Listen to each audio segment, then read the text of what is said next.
السلام علیکم ورحمۃ اللہ.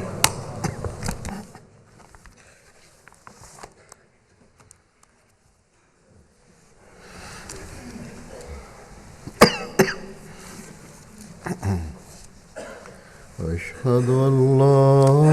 إله إلا الله وحده لا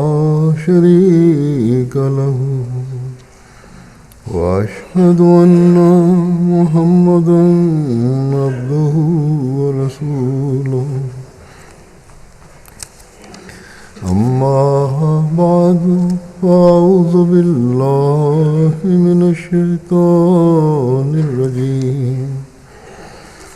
بسم الله الرحمن الرحيم.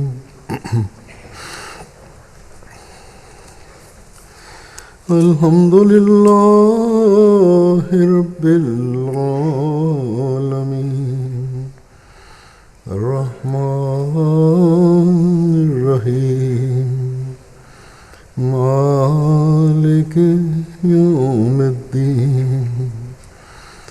إياك نعبد وإياك نستعين. اهدنا الصراط المستقيم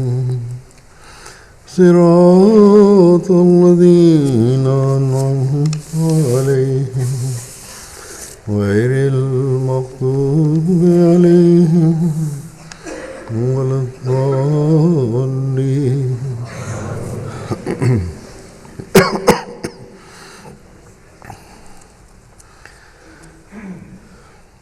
جیسا کہ ہم جانتے ہیں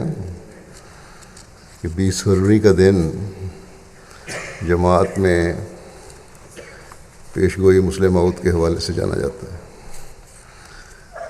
یہ ایک بڑی عظیم الشان پیش گوئی ہے جس میں حضرت مسیح موعود علیہ السلام نے مسیح موعود علیہ السلام کو ایک عظیم بیٹے کی پیدائش کی خبر دی گئی جس کی بے شمار خصوصیات بیان کی گئیں، جس کی لمبی عمر پانے کی خبر بھی تھی، اور حضرت مسیح موعود علیہ السلام کی قائم کردہ جماعت کی مسلم موعود کے دور میں غیر معمولی ترقیات کی پیشگوئی بھی تھی. اور جماعت احمدیہ کی تاریخ گواہ ہے کہ حضرت مرزا بشیر الدین محمود احمد المصلح الموعود کے 52 سالہ دور خلافت میں اس پیشگوئی کی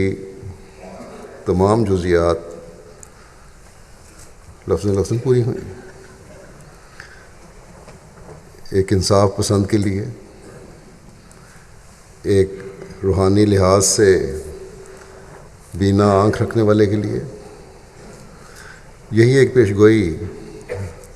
حضرت مسیح موعود علیہ السلام کی صداقت کی بہت بڑی دلیل ہے. 3 دن بعد 20 فروری آنے والی ہے. آج میں اس حوالے سے حضرت مسلم موعود رضی اللہ عنہ کے اپنے الفاظ میں بیان کردہ کچھ اقتباسات پیش کروں گا جو روح حق سے مشرف ہونے کے حوالے سے آپ کی ذات میں پیشگوئی پورے ہونے پر روشنی ڈالتے ہیں. حضرت مسلم موعود رضی اللہ عنہ کو 1914 میں اللہ تعالیٰ نے خلافت کے منصب پر فائز فرمایا. حضرت مسلم موعود رضی اللہ عنہ میں پیشگوئی مسلم موعود کی تمام باتیں پوری ہوتی نظر آتی تھیں اس وقت بھی لوگوں کو، اور علماء جماعت اور افراد جماعت کی اکثریت یہ سمجھتی تھی کہ آپ ہی مسلم موعود ہیں. لیکن حضرت مسلم موعود نے خود اس بات کا اعلان نہ کیا یہاں تک کہ 1944 کا سال آیا یعنی آپ کی خلافت کے 30 سال پورے ہو گئے۔ اس کے بعد آپ نے اپنی ایک رویا کی بنا پر اعلان کیا کہ میں ہی مسلم موعود ہوں۔ یہ بھی فرمایا کہ میری طبیعت کے لحاظ سے یہ مجھ پر بڑا گراں گزرتا ہے، بڑا بوجھ ہے کہ یہ اعلان کروں اور رویا کا حوالہ بیان کروں سارا تفصیل سے۔ بلکہ آپ نے یہ بھی کئی جگہ فرمایا ہے کہ اپنی طبیعت کے لحاظ سے میں اپنی رویا اور الہامات بتانے میں ہچکچاہٹ محسوس کرتا ہوں، لیکن بعض حالات کی وجہ سے بعض بتانے بھی پڑتے ہیں۔ تو بہرحال آپ کو پہلے بھی کہا جاتا تھا جماعت کے افراد کی طرف سے، علماء کی طرف سے، کہ آپ اعلان کریں کہ آپ مسلم موعود ہیں، لیکن آپ یہی فرماتے رہے کہ اعلان کی ضرورت نہیں، اگر میں مسلم موعود ہوں اور پیش گوئی مجھ پر پوری ہو رہی ہے تو ٹھیک ہے، کسی دعوے کی کیا ضرورت ہے۔ لوگوں کو جواب دیتے ہوئے آپ نے ایک دفعہ یہ بھی فرمایا کہ امت مسلمہ میں مجددین کی جو فہرست حضرت مسیح موعود علیہ السلام کو دکھانے کے بعد شائع ہوئی ہے، ان میں سے کتنے ہیں جنہوں نے دعویٰ کیا ہو؟ اور فرماتے ہیں کہ میں نے خود حضرت مسیح موعود علیہ السلام سے سنا ہے کہ مجھے تو اورنگزیب بھی اپنے زمانے کا مجدد نظر آتا ہے، مگر کیا اس نے کوئی دعویٰ کیا ہے؟ عمر بن عبدالعزیز کو مجدد کہا جاتا ہے، کیا ان کا کوئی دعویٰ ہے؟ پس آپ فرماتے ہیں کہ پس غیر معمور کے لیے دعویٰ ضروری نہیں، دعویٰ صرف معمورین کے متعلق پیش گوئیوں میں ضروری ہے۔ غیر معمور کے صرف کام کو دیکھنا چاہیے، اگر کام پورا ہوتا نظر آ جائے تو پھر اس کے دعویٰ کی کیا ضرورت ہے۔ اس صورت میں تو وہ انکار بھی کرتا جائے تو ہم کہیں گے کہ وہی اس پیش گوئی کا مصداق ہے۔ اگر عمر بن عبدالعزیز مجدد ہونے سے انکار بھی کرتے تو ہم کہہ سکتے تھے کہ وہ اپنے زمانے کے مجدد ہیں، کیونکہ مجدد کے لیے کسی دعوے کی ضرورت نہیں، دعویٰ صرف ان مجددین کے لیے ضروری ہے جو معمور ہوں۔ ہاں، جو غیر معمور اپنے زمانے میں گرتے ہوئے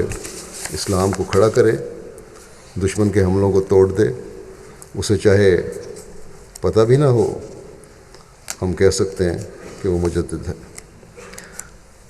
ہاں، معمور مجدد وہی ہو سکتا ہے جو دعویٰ کرے، جیسے حضرت مسیح موعود علیہ السلام نے کیا۔ پس میری طرف سے آپ فرماتے ہیں، پس میری طرف سے مسلم موعود ہونے کے دعویٰ کی کوئی ضرورت نہیں، اور مخالفوں کی ایسی باتوں سے گھبراہٹ کی بھی ضرورت کوئی نہیں ہمیں، اس میں کوئی حد تک کی بات نہیں۔ اصل عزت وہی ہوتی ہے جو خدا تعالیٰ کی طرف سے ملتی ہے، چاہے دنیا کی نظروں میں انسان ذلیل سمجھا جائے، اگر وہ خدا تعالیٰ کے راستے پر چلے تو اس کی درگاہ میں وہ ضرور معزز ہوگا، اور اگر کوئی شخص جھوٹ سے کام لے کر اپنے غلط دعوے کو ثابت بھی کر دے اور اپنی چستی یا چالاکی سے لوگوں میں غلبہ بھی حاصل کر لے، تو خدا تعالیٰ کی درگاہ میں وہ عزت حاصل نہیں کر سکتا، اور جسے خدا تعالیٰ کے دربار میں عزت حاصل نہیں،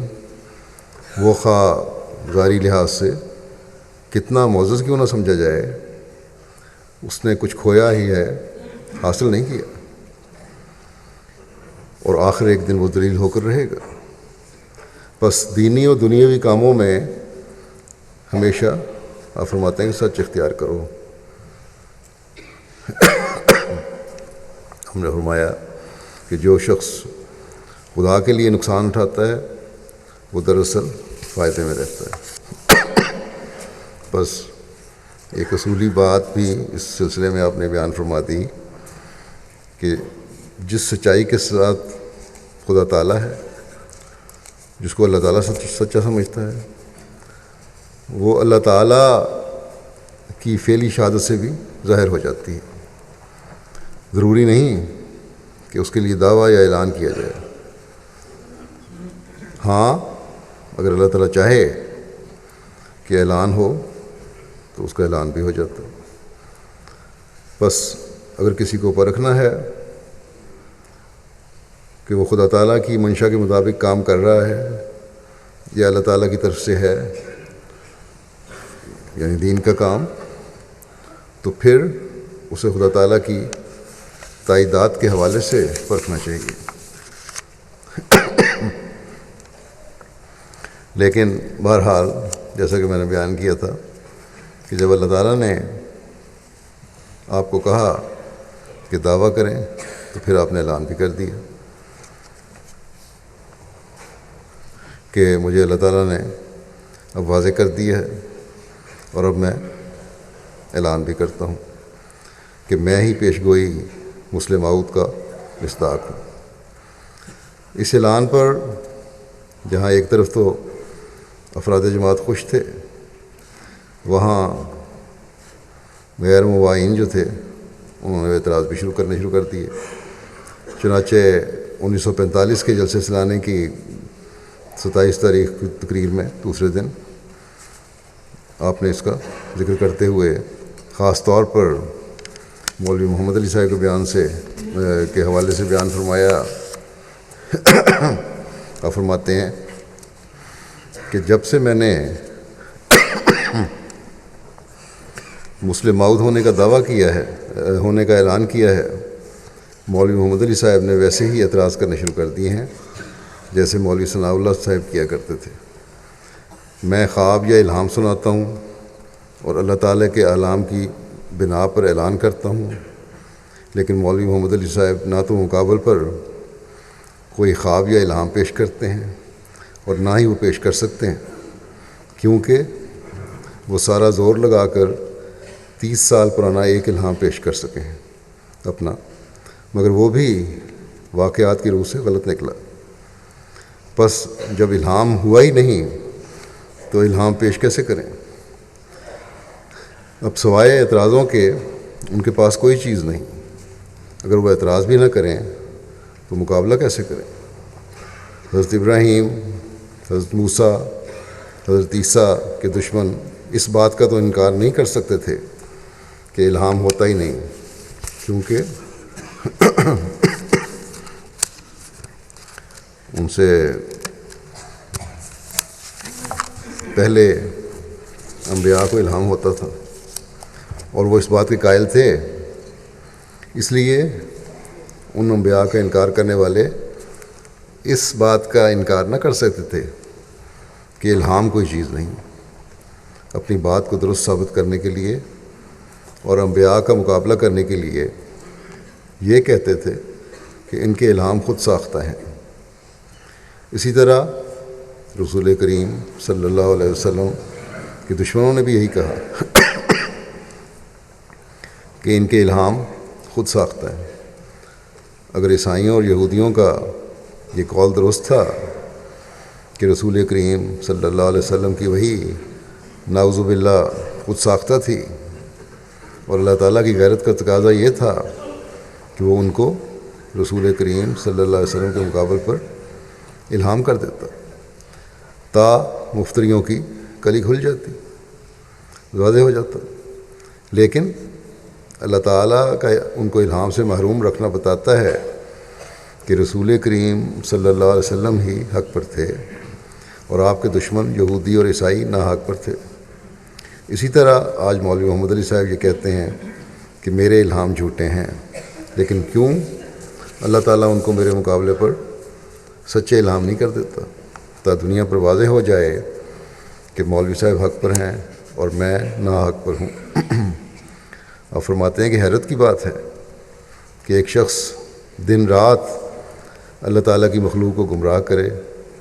اور دن رات اس کے بندوں کو فریب اور دغابازی سے غلط راستے کی طرف لے جائے، لیکن پھر بھی اللہ تعالیٰ کو غیرت نہ آئے۔ اگر اللہ تعالیٰ کو غیرت نہیں آتی تو اس کی وجہ سوائے اس کے یقیناً اور کوئی نہیں کہ اللہ تعالیٰ یہ جانتا ہے کہ مولوی صاحب اس کے قرب سے بہت دور ہیں، اس لیے اللہ تعالیٰ نے ان کو الہام نہیں کیا۔ بس سچائی کے مقابلے پر ابتدا سے انکار ہوتا رہا ہے۔ یہ سلسلہ ابتدا سے چلتا آیا ہے اور چلتا چلا جائے گا، یعنی مخالفین کا سچائی کے مقابلے پر۔ بس اعتراض کرنے والے اعتراض تو ہمیشہ کرتے چلے آئے ہیں، لیکن اس کو رد کرنے کے لیے مقابل پر کوئی چیز پیش نہیں کرتے اور نہ ہی کر سکتے ہیں اللہ تعالیٰ کو گواہ بنا کر، کہ ہم اللہ تعالیٰ کو گواہ بنا کر اپنے الہام یا خوابیں یا رویا پیش کرتے ہیں، کیونکہ پتہ ہے ان کو کہ پکڑ ہوگی۔ اب میں حضرت مسلم موعود رضی اللہ عنہ کے بعض الہامات اور کشوف رویا کا ذکر کرتا ہوں جو آپ نے اپنے مسلم موعود ہونے کے اعلان کے موقع پر بیان فرمائے تھے۔ آپ ایک فرماتے ہیں کہ سب سے پہلی چیز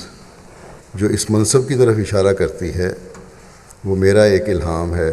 جو حضرت مسیح موعود علیہ الصلوۃ والسلام کی زندگی میں مجھے ہوا، اور میں نے جا کر حضرت مسیح موعود علیہ الصلوۃ والسلام کو بتا دیا، اور حضرت مسیح موعود علیہ السلام نے اس کو اپنے الہامات کی کاپی میں لکھ لیا۔ وہ الہام میں نے بارہا سنایا ہے، لوگوں کو بتا رہے ہیں آپ۔ پہلے میں اسے صرف خلافت کے متعلق سمجھتا تھا، لیکن اب میرا ذہن اس طرف منتقل ہوا ہے کہ اس الہام میں میرے اس منصب کی طرف اشارہ تھا جو اللہ تعالیٰ کی طرف سے مجھے ملنے والا تھا۔ وہ الہام یہ تھا کہ ان الذین اتبعوک فوق الذین کفروا الی یوم القیامہ، یا کہ یقیناً اللہ تعالیٰ تیرے متبعین کو تیرے منکروں پر قیامت تک غالب رکھے گا۔ آپ فرماتے ہیں کہ اس میں ایک لطیف اشارہ ہے، بہت باریک اشارہ ہے جو پیشگوئی کے پورا ہونے کی ترتیب پر دلالت کرتا ہے، اور وہ یہ کہ وہ الہام ہے جو حضرت مسیح ناصری کو ہوا اور جس کا قرآن کریم میں بھی ذکر آتا ہے، مگر وہاں یہ الفاظ ہیں وَجَاعِلُ الَّذِينَ اتَّبَعُوكَ فَوْقَ الَّذِينَ كَفَرُوا إِلَى يَوْمِ الْقِيَامَةِ، اور یہاں یہ الہام ہے کہ ان الذین اتبعوک فوق الذین کفروا الی یوم القیامہ۔ اس کی وجہ یہ ہے کہ حضرت مسیح ناصری کا دعویٰ موسوی سلسلے کی آخری نبوت کا تھا، اور اس قسم کے دعوے کے متعلق پہلے لوگوں کی مخالفت ضروری ہوتی ہے، پھر ایک لمبے عرصے کے بعد وہ اس نبی پر ایمان لاتے ہیں۔ لیکن مسلم موعود کی پیشگوئی کے مورد کو چونکہ اللہ تعالیٰ پہلے خلیفہ بنانا چاہتا تھا، اور خلیفہ کو فوری طور پہ بنی بنائی جماعت مل جاتی ہے، اس لیے یہاں جاعل الذین والے حصے کی ضرورت نہیں تھی۔ حضرت مسیح کے عہدہ والا نبی تو جب بھی لوگوں کے سامنے اپنا دعویٰ پیش کرتا ہے، لوگ اسے سنتے ہی کہنے لگ جاتے ہیں کہ جھوٹا جھوٹا۔ کوئی ابوبکر جیسی صفت رکھنے والا انسان ہو اور اس نے مان لیا تو یہ علیحدہ بات ہے، ورنہ عام طور پر ایسا نبی جب اپنی نبوت کا اعلان کرتا ہے تو ساری دنیا اسے جھوٹا قرار دینے لگ جاتی ہے۔ خود رسول کریم صلی اللہ علیہ وسلم پر ابتدا میں صرف 3 لوگ ایمان لائے، لیکن خلیفہ کو پہلے دن ہی ایک جماعت مانتی ہے۔ پس ان الذین اتبعوک فوق الذین کفروا الی یوم القیامہ فرما کر اللہ تعالیٰ نے اس طرف اشارہ فرمایا تھا کہ اللہ تعالیٰ تم کو ایک دن بنی بنائی جماعت دے دے گا، اور پھر اس جماعت کا تعلق تمہارے ساتھ مضبوط کرتا چلا جائے گا، یہاں تک کہ ایک دن وہ تمہاری جماعت ذلی طور پر کہلائے گی اور کچھ لوگ تمہارے مخالف بھی ہوں گے، مگر تمہاری بیعت کرنے والوں کو اللہ تعالیٰ قیامت تک تمہارے منکروں پر غلبہ دے گا، اور یہ غلبہ تمہارے امام بنتے ہی شروع ہو جائے گا، اور جائل الذین اتبعوا کا والے حصے کی ضرورت نہیں ہوگی کہ تم انتظار کرو کہ لوگ کب ایمان لاتے ہیں، یا اکثر لوگ مخالفتیں کریں، فتوے لگائیں، مذاق اڑائیں، تحقیر و تذلیل کی کوشش کریں، مٹانے اور برباد کرنے کی تدبیریں کریں، اور دنیا کے ایک سرے سے لے کر دوسرے سرے تک طوفان مخالفت مڈائے، بلکہ اللہ تعالیٰ حضرت مسیح موعود علیہ الصلوۃ والسلام کی بنی بنائی جماعت کے اکثر حصے کو تیرے سپرد کر دے گا، یعنی مسلم موعود کو۔ اور جس دن یہ جماعت تیرے سپرد ہوگی، اسی دن سے تجھے ماننے والوں کا تیرے مخالفوں پر غلبہ شروع ہو جائے گا۔ آپ فرماتے ہیں چنانچہ دیکھ لو ایسا ہی ہوا۔ حضرت مسیح ناصری علیہ السلام کی جماعت کو تو 300 سال کے بعد غلبہ حاصل ہوگا، لیکن یہاں اللہ تعالیٰ نے جس وقت خلافت کے مقام پر مجھے کھڑا کیا، اس کے چند ہفتوں کے اندر ہی وہ لوگ جو میرے بالمقابل کھڑے ہوئے تھے اور میرے عہدے کے منکر تھے، یعنی پیغامی، اللہ تعالیٰ نے ان پر مجھے اور میرے ساتھیوں کو غلبہ دینا شروع کر دیا، اور غلبہ خدا تعالیٰ کے فضل سے روز بروز بڑھتا چلا جا رہا ہے۔ پیغامی آج کہہ رہے ہیں ایک خواب کے پر انحصار کیا گیا، یعنی وہ رویا جس کی بنیاد پہ آپ نے اعلان کیا تھا مسلم موعود ہونے کا، کہ اس پر انحصار کر کے آپ کہتے ہیں کہ مسلم موعود ہیں۔ آپ فرماتے ہیں حالانکہ وہ بھی خواب نہیں، کیونکہ اس میں الفاظ ہیں، مگر یہ الہام جو میں نے اوپر لکھا ہے یہ تو الہام ہے اور 40 سالہ پرانا ہے۔ اللہ تعالیٰ نے خبر دی کہ میں ایک جماعت کا امام ہوں گا، کچھ حصہ میری مخالفت کرے گا، اکثر میرے ساتھ مل جائیں گے، اور انہیں اللہ تعالیٰ قیامت تک دوسروں پر غلبہ دے گا جو خلافت کے ساتھ وابستہ رہیں گے۔ یہ جو فرمایا کہ تیرے ماننے والوں کو تیرے کافروں پر اللہ تعالیٰ قیامت تک غلبہ دے گا، اس میں اسی طرف اشارہ ہے کہ اللہ تعالیٰ ایک دن مجھے ذلی طور پر نبیوں کا، یعنی مسیح ناصری اور مسیح محمدی کا نام دینے والا ہے، کیونکہ خلیفہ کی جماعت اس کی زندگی تک ہوتی ہے، وفات کے بعد صرف نبیوں کی جماعت یا ان کے ازلال کی جماعت چلتی ہے۔ اسی طرح کفرو کے الفاظ میں بھی اس طرف اشارہ کیا ہے کہ خلافت کے بعد مجھے ایک اور رتبہ ملنے والا ہے جو بعض نبیوں کے ذل کے طور پر ہوگا۔ سبحان اللہ لا یسأل عما یفعل۔ پھر آپ فرماتے ہیں کہ دوسرے مجھے ایک کشف ہوا جو حضرت مسیح موعود علیہ الصلوۃ والسلام کی زندگی میں ہی میں نے دیکھا تھا، وہ بھی اسی مقام پر دلالت کرتا ہے۔ میں نے دیکھا کہ میں اس کمرے سے نکل رہا ہوں جس میں حضرت مسیح موعود علیہ الصلوۃ والسلام رہتے تھے، اور باہر صحن میں آیا ہوں، وہاں حضرت مسیح موعود علیہ الصلوۃ والسلام تشریف رکھتے ہیں۔ اس وقت کوئی شخص یہ کہہ کر مجھے ایک پارسل دے گیا ہے کہ یہ کچھ تمہارے لیے ہے اور کچھ حضرت مسیح موعود علیہ الصلوۃ والسلام کے لیے۔ کشفی حالت میں جب میں اس پارسل پر لکھا ہوا پتہ دیکھتا ہوں تو وہاں بھی مجھے 2 نام لکھے ہوئے نظر آتے ہیں، اور پتہ اس طرح درج ہے کہ محی الدین اور معین الدین کو ملے۔ آپ فرماتے ہیں کہ میں کشف میں سمجھتا ہوں کہ ان میں سے ایک نام حضرت مسیح موعود علیہ الصلوۃ والسلام کا ہے اور دوسرا نام میرا ہے۔ اس وقت چونکہ میں بچہ تھا اور حضرت محی الدین صاحب ابن عربی کا نام میں نے سنا ہوا نہیں تھا، صرف اورنگزیب کے متعلق میں جانتا تھا کہ ان کا نام محی الدین تھا، اس لیے میں نے اس وقت سمجھا کہ محی الدین سے مراد میں ہوں،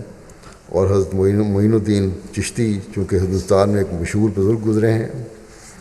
اس لیے میں نے سمجھا کہ معین الدین سے مراد حضرت مسیح موعود علیہ الصلوۃ والسلام ہیں۔ لیکن بعد میں مجھے معلوم ہوا کہ حضرت محی الدین صاحب ابن عربی بھی ایک بہت بڑے بزرگ ہوئے ہیں، تو میں نے سمجھا کہ محی الدین سے مراد حضرت مسیح موعود علیہ الصلوۃ والسلام ہیں جنہوں نے دین کو زندہ کیا، اور معین الدین سے مراد میں ہوں جس نے دین کی اعانت کی، پس دین کو زندہ کرنے والے حضرت مسیح موعود علیہ السلام ہیں، اور دین کی نصرت اور اعانت کرنے والا میں ہوں، جیسے ماں بچہ جانتی ہے اور دایا دودھ پلاتی ہے۔ پھر تیسرا ذکر کرتے ہوئے فرماتے ہیں کہ تیسرا الہام جو مجھے اسی رنگ میں ہوا لیکن حضرت مسیح موعود علیہ السلام کی وفات کے بعد، وہ یہ ہے کہ اے ملو آل داؤد شکرا، کہ اے آل داؤد تم اللہ تعالیٰ کے شکر کے ساتھ اس کے احکام پر عمل کرو۔ اس الہام کے ذریعے اے ملو کہہ کر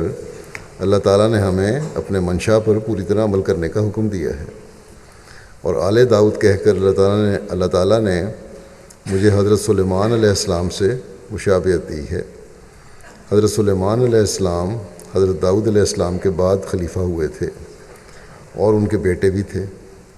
مجھے یاد ہے، آپ فرماتے ہیں وہ یاد ہے، اس وقت یہ الہام اتنے زور سے ہوا کہ کتنی دیر تک مجھ پر اس الہام کے نازل ہونے کی کیفیت تازہ رہی، اور یہ الہام اتنا واضح تھا کہ باوجود کہ حضرت مسیح موعود علیہ السلام اس وقت فوت ہو چکے تھے، جب میں اپنے بعض ہم عمروں سے سیر میں اس کا ذکر کر رہا تھا تو یکدم میرے ذہن سے آپ کی وفات کا خیال نکل گیا، اور مجھے جوش پیدا ہوا کہ میں دوڑ کر جاؤں اور حضرت مسیح موعود علیہ السلام سے جا کر اس کا ذکر کروں۔ پھر آپ فرماتے ہیں کہ چوتھی شہادت، اس رویا کی تصدیق، جو رویا دکھائی اللہ تعالیٰ نے مسلم موعود ہونے کی، میرا یہ کشف ہے کہ میں نے دیکھا کہ حضرت مسیح موعود علیہ السلام کے بیت الدعا میں بیٹھا دعا کر رہا ہوں کہ یکدم مجھ پر ظاہر کیا گیا کہ حضرت مسیح موعود علیہ السلام ابراہیم تھے۔ پھر خدا تعالیٰ کی طرف سے مجھ پر ظاہر کیا گیا کہ اس امت میں اور بھی کئی ابراہیم ہوئے ہیں۔ چنانچہ حضرت خلیفہ اول کے متعلق بتایا گیا کہ آپ بھی ابراہیم ہیں، اور آپ کا نام مجھے ابراہیم ادھم بتایا گیا۔ ادھم ایک بادشاہ تھا جو بادشاہت کو چھوڑ کر تصوف کی طرف متوجہ ہو گئے تھے۔ پس مجھے بتایا گیا کہ حضرت خلیفہ اول ابراہیم ادھم ہیں۔ پھر مجھے بتایا گیا کہ ایک ابراہیم تم بھی ہو۔ پھر پانچویں شہادت کا ذکر کرتے ہوئے بتاتے ہیں اور فرماتے ہیں کہ پانچویں شہادت جو اس بارے میں خدا تعالیٰ کی طرف سے حضرت مسیح موعود علیہ السلام کی وفات کے قریب مجھے ملی یہ ہے کہ میں نے ایک دفعہ رویا میں دیکھا کہ ایک گھنٹی بجی ہے، اور اس کی آواز ایسی ہے جیسے پیتل کا کوئی کٹورا ہو اور اسے کسی چیز سے ٹھکوریں تو اس میں سے ٹن کی آواز پیدا ہوتی ہے۔ اس گھنٹی میں سے بھی ٹن کی آواز آئی، مگر وہ آواز ایسی سریلی اور لطیف ہے کہ یوں معلوم ہوتا ہے کہ سارے جہان کی موسیقی کی لذات اس میں بھر دی گئی ہیں۔ یہ آواز بڑھتی گئی یہاں تک کہ تمام جو میں متشکل ہو کر ایک فریم بن گئی، سمان آسمان پر پھیل گئی، فضا میں پھیل گئی، اور اس کی ایک فریم کی شکل میں آ گئی، جیسے تصویر کا فریم ہوتا ہے۔ پھر میں نے دیکھا کہ اس فریم میں ایک تصویر نمودار ہوئی جو کسی نہایت ہی حسین اور خوبصورت وجود کی ہے۔ پھر وہ تصویر ہلنی شروع ہوئی، اور تھوڑی دیر کے بعد یکدم اس میں سے کود کر ایک وجود میرے سامنے آ گیا، جس کے متعلق میں سمجھتا ہوں کہ وہ خدا کا فرشتہ ہے، اور اس نے مجھے کہا کہ آؤ میں تم کو سورہ فاتحہ کا درس دوں۔ چنانچہ اس نے مجھے سورہ فاتحہ کا درس دینا شروع کر دیا، اور دیتا گیا یہاں تک کہ وہ ایاک نعبد و ایاک نستعین کی تفسیر شروع کرنے لگا تو کہنے لگا کہ آج تک جتنے مفسر ہوئے ہیں ان سب نے مالک یوم الدین تک تفسیر لکھی ہے، لیکن میں تمہیں اس کے آگے بھی تفسیر بتاتا ہوں۔ چنانچہ اس نے ساری سورہ فاتحہ کی تفسیر مجھے پڑھا دی۔ جب میری آنکھ کھلی تو رویا میں اس فرشتے نے جو باتیں مجھے بتائی تھیں ان میں سے کچھ باتیں مجھے یاد تھیں، لیکن میں نے ان کو نوٹ نہ کیا، اور بعد میں میں خود بھی ان کو بھول گیا۔ جب صبح میں نے اپنے اس رویا کا ذکر حضرت خلیفہ اول سے کیا اور یہ بھی کہا کہ خواب میں فرشتے نے جو باتیں بتائی تھیں ان میں سے بعض آنکھ کھلنے پر مجھے یاد تھیں، لیکن صبح اٹھنے پر وہ میرے ذہن میں سے نکل گئیں، تو حضرت خلیفہ اول خفا ہو کر کہنے لگے کہ تم نے اتنا علم ضائع کر دیا، ان کو نوٹ کر لینا چاہیے تھا۔ مگر وہ فرماتے ہیں کہ مگر وہ دن گیا اور آج کا دن آیا۔ سورہ فاتحہ سے خدا تعالیٰ ہمیشہ ہی مجھے نئے نئے نکات سمجھاتا ہے۔ چنانچہ اب بھی اس رویا کے بعد جب میں نے توجہ کی کہ جماعت کی اصلاح اور اسلامی نظام کی فوقیت ثابت کرنے کے لیے کون سا واضح پروگرام ہو سکتا ہے، تو اللہ تعالیٰ نے مجھے سورہ فاتحہ سے ہی ایک نہایت واضح اور مکمل پروگرام بتایا جس پر چل کر اسلام ایسی ترقی حاصل کر سکتا ہے کہ دشمن اس کو دیکھ کر حیران رہ جائے، اور اسلامی تمدن کی فوقیت کا اعتراف کیے بغیر اس کے لیے کوئی چارہ کار نہ رہے۔ اس پروگرام کے مطابق ان تمام غلطیوں کا بھی خدا تعالیٰ کے فضل سے ازالہ ہو سکتا ہے جو رسول کریم صلی اللہ علیہ وسلم کے بعد، آپ صلی اللہ علیہ وسلم کے بعد مسلمان نظام اسلام اور اس کی تمدنی احکام کو سمجھنے میں کر چکے ہیں، جو غلطیاں کی تھیں بعد میں مسلمانوں نے۔ اور یہ سب کچھ خدا تعالیٰ نے سورہ فاتحہ کے ذریعے سے مجھے سمجھا دیا۔ اور اس رویا کی اصل تعبیر یہ تھی کہ میرے قواعد باطنیہ میں سورہ فاتحہ کا علم خصوصاً اور فہم قرآن کا عموماً رکھ دیا گیا ہے، جو وقتاً فوقتاً الہام باطنی کے ذات ضرورت کے مطابق ظاہر ہوتا رہے گا۔ پھر آپ نے یہ بھی بیان فرمایا کہ جس وقت جماعت میں اختلاف پیدا ہوا کہ اللہ تعالیٰ نے مجھے الہاماً بتایا کہ لا نمزقنہم، ہم ان کو ٹکڑے ٹکڑے کر دیں گے۔ اس وقت یہ لوگ اپنے آپ کو جو چھوڑ کر گئے تھے جماعت کو 95% کہا کرتے تھے، مگر اب ان کی کیا حالت ہے؟ اللہ تعالیٰ نے ان کو اس پیشگوئی کے مطابق حقیقت میں ٹکڑے ٹکڑے کر دیا ہے۔ چنانچہ خواجہ کمال الدین صاحب نے اپنی وفات سے پہلے لکھا کہ مرزا محمود نے ہمارے متعلق جو الہام شائع کیا تھا وہ بالکل پورا ہو گیا ہے اور ہم واقعے میں ٹکڑے ٹکڑے ہو گئے ہیں۔ پھر آپ فرماتے ہیں کہ خلاصہ یہ کہ اللہ تعالیٰ نے متعدد دفعہ مجھ پر اپنے غیب کو ظاہر کر کے اس پیشگوئی کو سچا کر دیا ہے کہ مسلم ماؤد خدا تعالیٰ کی روح حق سے مشرف ہوگا۔ یہ اللہ تعالیٰ کے نشانات ہیں جو اس نے میرے ذریعے سے ظاہر فرمائے ہیں، یہ آپ فرماتے ہیں۔ اور اس پیشگوئی کی لمبی تفصیل ہے۔ بہرحال آئندہ دنوں میں جماعتوں میں اس پیشگوئی کے حوالے سے جلسے بھی ہوں گے، MTA پر بھی پروگرام آ رہے ہیں۔ افراد جماعت کو ان میں زیادہ سے زیادہ شامل ہونا چاہیے اور سننا چاہیے تاکہ اس پیشگوئی کا گہرائی میں علم بھی ہو۔ اس پیشگوئی میں بے شمار نشانات ہیں، 50 55 60 بلکہ بعض نکالے ہیں آپ نے، جو خصوصیات بیان کی گئی ہیں، اس پیشگوئی کی تفصیلات بیان ہوئی ہیں، اور بڑی شان سے اس تمام نشانات جو ہیں حضرت مسلم موعود رضی اللہ عنہ میں پورے ہوئے ہیں۔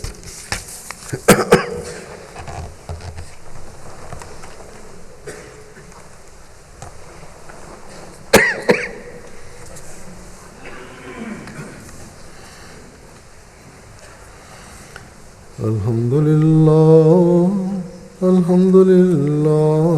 نحمده ونستعينه ونستغفره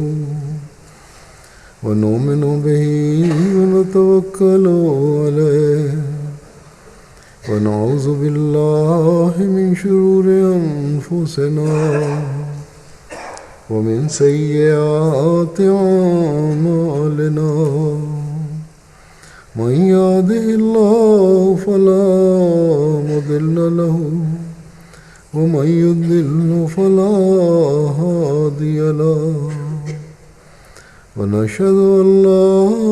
إله إلا الله ونشهد أن محمدا عبده ورسوله۔ عباد الله رحمكم الله، إن الله يأمر بالعدل والإحسان وإيتاء ذي القربى وينهى عن الفحشاء والمنكر والبغي يعظكم لعلكم تذكرون اذكروا الله يذكركم وادعوه يستجب لكم ولذكر الله